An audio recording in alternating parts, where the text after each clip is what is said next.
কেমন আছো? অনেকদিন পরে এলে, ভুলেই গেছো তো আমাকে। তোমার ছোট যা কোথায়? ও, এই তো। বসো গো। কেমন আছো তুমি? খুব সুন্দর দেখতে লাগছে তোমাকে। এ আর এমন কি, আজ থেকে 7 বছর আগে বিয়ে করে যখন এ বাড়িতে আসলাম, তখন আমার কত গায়ের রং কি সুন্দর দেখতে ছিল আমাকে। গায়ের রং চকচক করতো, চুলও খুব সুন্দর ছিল। সংসারের চাপে একা হাতে সংসার ঠেলতে ঠেলতে গায়ের রংটা কেমন যেন একটা কালচে হয়ে গেছে, চুলগুলো উঠে যাচ্ছে।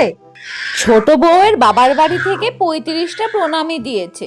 খুব বড় মন ওদের। পিসিমণি ছোট বউয়ের বাবার বাড়ি থেকে শুধু বেছে বেছে কয়েকজন আত্মীয় স্বজনকে প্রণামী দিয়েছে, আর আমার বিয়ের সময় ভুলে গেছো?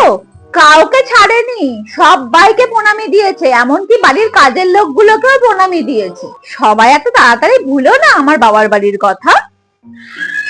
তোমার ছোট জায়ের বয়স খুবই কম। কি যে বলো, ওর থেকে আরো অনেক ছোট বয়সে আমার বিয়ে হয়েছিল। আমি যখন বিয়ে হয়ে এই সংসারে আসলাম, সংসারের কিছুই বুঝতাম না, আর ও তো অনেকটাই ম্যাচিওর। মাংসটা কিন্তু আজকে পুরো ফাটিয়ে দিয়েছো ছোট বৌমা। বাবা, ছোট কিন্তু শুধু খুন্তিটাই নেড়েছে। মশলা করা, মাংস ম্যারিনেট করা, পাই টু পাই সব কিছু কিভাবে কি করতে হবে আমি বলে দিয়েছি, তাই ক্রেডিটটা কিন্তু ছোট বউয়ের নয়, আমার পাওনা। ছোট, আর এক পিস দে বাবাকে। সবাই শুধু সারাক্ষণ ছোট বউ করছে। আমি এত কিছু করি, আমার নাম নেই।